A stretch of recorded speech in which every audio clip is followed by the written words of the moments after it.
Dios les bendiga, bienvenidos a tu programa Vida Cristiana al Día. Hoy tenemos la bendición y el honor inmerecido de tener a nuestros pastores asociados de la Iglesia Monte de Sión aquí en la ciudad de Miami, Florida, a nuestro pastor Roberto Martínez y su amada esposa Daisy Martínez.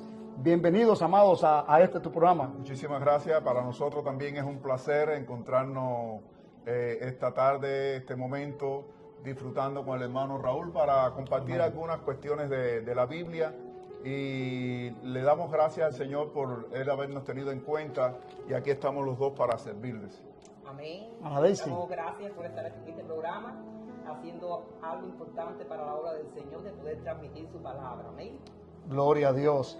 Tenemos un tema muy importante a tratar y por esa razón hemos invitado a uno de los matrimonios que tenemos en la iglesia, puedo decir con mucho respeto, ¿verdad? Más ejemplares que tenemos dentro de la congregación. Yo creo que serían las personas idóneas que nos pueden ayudar a tratar este importante tema, que es acerca de los principios bíblicos del matrimonio.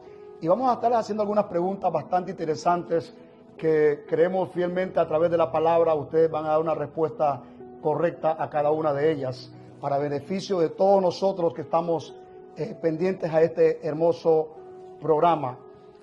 Ustedes se han dado cuenta, apreciables pastores, de que hay una cifra a nivel de las personas que no conocen a Cristo, de divorcios, que es bastante elevado, ¿verdad? Hoy en día creo que es alrededor de un 45-50% entre los no creyentes el tema del divorcio, pero hay dentro de la iglesia, aunque no querramos decirlo, pero sí hay un porcentaje, ¿verdad?, un poco alarmante también dentro de lo que es la iglesia cristiana, por lo cual estamos dispuestos a tratar este tema para poder ayudarles a aquellos matrimonios que quizás puedan estar pasando una situación difícil, en crisis, ya sea económica, ya sea espiritual, emocional, y cuál es el consejo, la dirección que la palabra de Dios nos querrá dar en este día con este mensaje o esta enseñanza que estaremos tratando. Sí, sin lugar a duda podemos ir para hablar del matrimonio, hay que irse siempre a los principios. Y en este caso, en Génesis, el primer libro de la Biblia, Dios tuvo la sabiduría de podernos dar los elementos o los principios básicos del matrimonio. En realidad, el matrimonio es constituido por Dios. A mí me da una cierta alegría y satisfacción ver cómo Dios, desde el principio, cuando creó al hombre, lo puso allí en el jardín del Edén, y dice en Génesis capítulo 2, versículo 18, y dijo Jehová Dios, no es bueno que el hombre esté solo, le haré ayuda idónea para él. Lindo. Y entonces inmediatamente Dios lo que hizo fue poner a Adán donde estaban todos los animales para que le pusiera ese nombre, y Adán hizo esta tarea, ardua tarea de ponerle a cada animal su nombrecito. Y al final, cuando terminó, Dios vio que Adán no estaba satisfecho, que Adán no estaba contento. Entonces dijo Dios en el versículo 21, entonces Jehová hizo caer sueño profundo sobre Adán, y mientras éste dormía tomó de sus costillas y cerró la carne en su lugar. O sea, Dios se dio cuenta que los animales no iban a ser la ayuda idónea para el hombre, en este caso para Adán. Y entonces le creó una compañía, le creó a Eva, y esta sí resultó ser la compañía idónea para Adán, porque él mismo expresó, dijo Adán, esto es ahora hueso de mis huesos y carne de mi carne. Esta será llamada varona, porque del varón fue tomada. O sea que ahí Dios se dio cuenta que la satisfacción, la ayuda que el hombre necesitaba, ya había llegado en el tiempo de la creación. Y entonces le da un dictamen a Adán y a Eva, y que está en el versículo 24. Dice, por tanto, dejará el hombre a su padre y a su madre, y se unirá a su mujer, y serán una sola carne.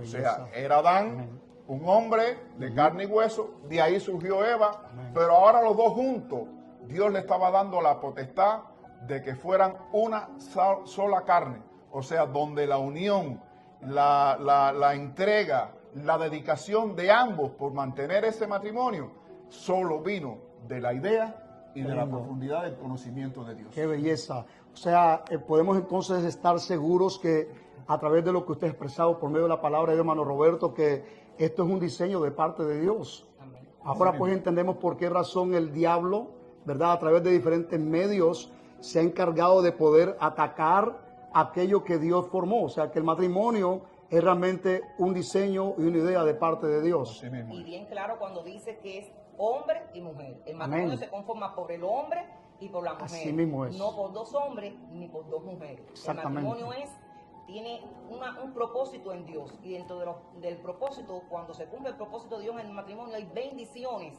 que trae el matrimonio. Y dentro de las bendiciones Lindo. del matrimonio está la procreación. Y para que surja esa bendición añadida al matrimonio, entonces tiene que ser entre hombre y mujer. Qué belleza. O sea, que en este caso, ¿verdad? Sería, no nos conformemos a lo que está pasando hoy en día, como la palabra lo dice, no se conformen a este siglo. Este siglo es malo, Sí. la verdad, porque las organizaciones que están detrás de todo este tema del matrimonio entre personas del mismo sexo, ¿verdad?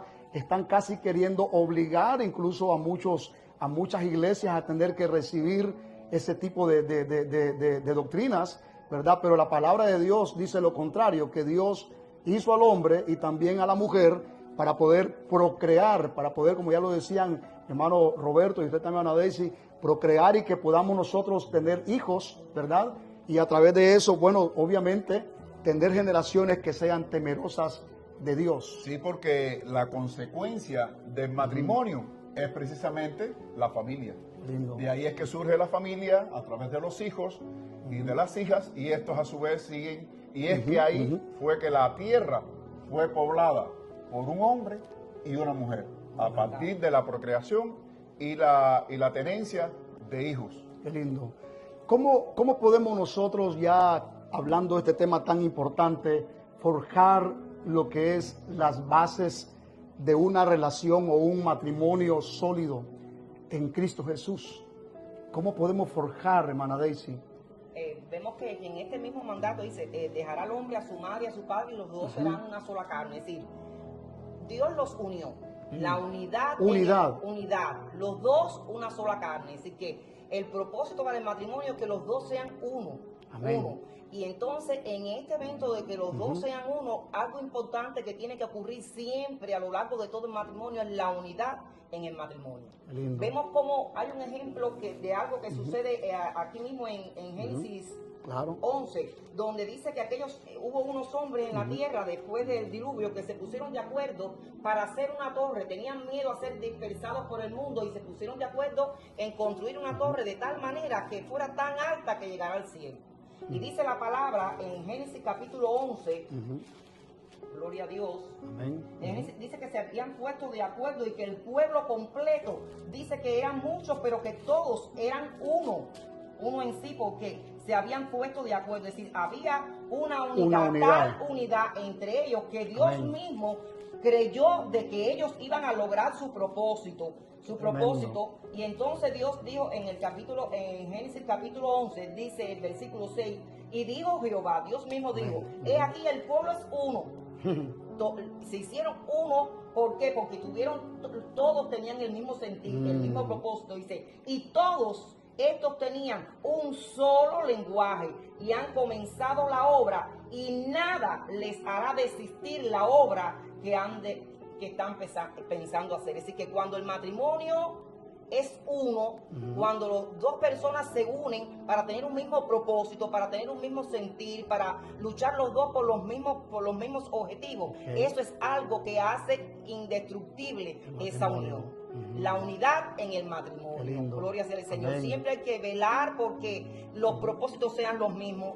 Los consejos, que a la hora de dar los consejos a los hijos, a la hora de tener intereses en el matrimonio, los intereses sean propios el uno del otro, no separados. Eso es algo muy importante. Y lo otro también es, ¿no?, la fidelidad en el matrimonio. La fidelidad, esa misma unidad va a llevar consigo a que haya también fidelidad en los pensamientos, que haya propósito en cumplir que los objetivos siempre sean cumplidos en la familia. Por eso es importante que en estos tiempos, como en los tiempos de la construcción de la Torre de Babel, el matrimonio pueda tener el mismo pensamiento, los mismos sentimientos y los mismos propósitos de perseverar hasta el fin en el matrimonio que Dios ha creado. Qué lindo, ¿no?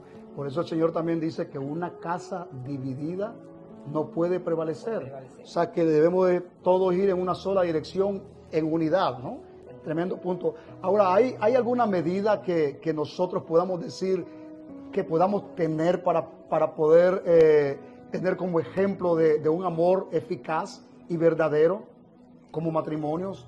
Por ejemplo, ¿cuál podría ser? Algunas personas, por ejemplo, buscan esas medidas allá afuera, obviamente gente que no conocen de Dios en la manera como ven al autor de una novela, cómo trata a su esposa, y a través de amores ficticios, pero de acuerdo a la Biblia, ¿cuál sería el mejor ejemplo de amor para que nosotros como esposos podamos? Bueno, precisamente el apóstol Pablo trató este tema con los colosenses. Y en el libro de Colosenses, capítulo 3 y versículo 12, Pablo dice: vestidos pues como escogidos de Dios, santos y amados, de entrañable misericordia, de benignidad, de humildad, de mansedumbre, de paciencia. Y ahora viene lo bueno en el versículo 13, porque dice: soportando unos a otros y perdonando unos a otros. Si alguno tuviera queja contra otro, de la manera que Cristo os perdonó, así también hacedlo vosotros. Es indudable que en un matrimonio son dos familias diferentes, criadas en diferentes enseñanzas, diferentes familias, que todo sea una maravilla. Y entonces lo importante es que podamos compenetrarnos, que podamos soportarnos, que podamos entender que ella es capaz de equivocarse como yo también soy capaz de equivocarme. Y cuando yo me equivoque, que ella sea capaz de perdonarme, cuando ella cometa lo mismo. Y este es el propósito que Pablo está diciendo. Y dice en el versículo 14, y sobre todas estas cosas, vestidos de amor. Que es el vínculo perfecto. Cuando dos parejas se unen y verdaderamente hay amor, entonces pueden tolerarse, pueden soportarse, pueden comprender que somos humanos, que podemos errar, que podemos pecar, pero que en la infinita de misericordia de Dios nos ha dado la sabiduría para podernos soportar los unos a los otros. Y hablando de ese amor, tenemos el ejemplo que Él nos da la medida más alta. Es precisamente Cristo. Amén. Cristo amó tanto a la iglesia que se entregó a sí mismo por ella. Esa es la medida. Es un amor sacrificial. ¿Hasta dónde Cristo amó a la iglesia? Que dice la palabra que vino y se encarnó aquí en la tierra y entonces vivió entre los hombres de tal manera para mostrar su amor por la iglesia y se entregó a sí mismo por ella. La pareja tiene que vivir en un amor de tal manera que sea capaz del uno ceder por el otro, dar su propia vida por el otro, porque eso fue lo que hizo Cristo. Dice la palabra de Dios en Efesios 5:25, maridos, amad a vuestras mujeres, así como Cristo amó a la iglesia y se entregó a sí mismo por ella. Si Cristo se entregó por la iglesia, entonces el hombre, para demostrar ese estándar de esa medida que tiene que haber en el matrimonio, que esté dispuesto a dar su propia vida. Su vida no solamente, quizás podamos pensar, dar su propia vida es que esté dispuesto a dar un riñón si la esposa está enferma y lo necesita. Ahí hay amor, ¿no es verdad? Pero no solamente quizás no padezca, no llegue el momento, Dios quiera que no, de una enfermedad, sino a entregar su propia vida, a dejar de ser él, a dejar su yo, su propio orgullo para ceder a ser para ella. Qué lindo. Por eso dice que dejará el hombre a su madre y a su padre para que en esa compenetración del uno para el otro, dejar de ser yo, de dejar de pensar en mí para yo pensar en ella. Es decir, poder satisfacer siempre sus necesidades, las necesidades del otro.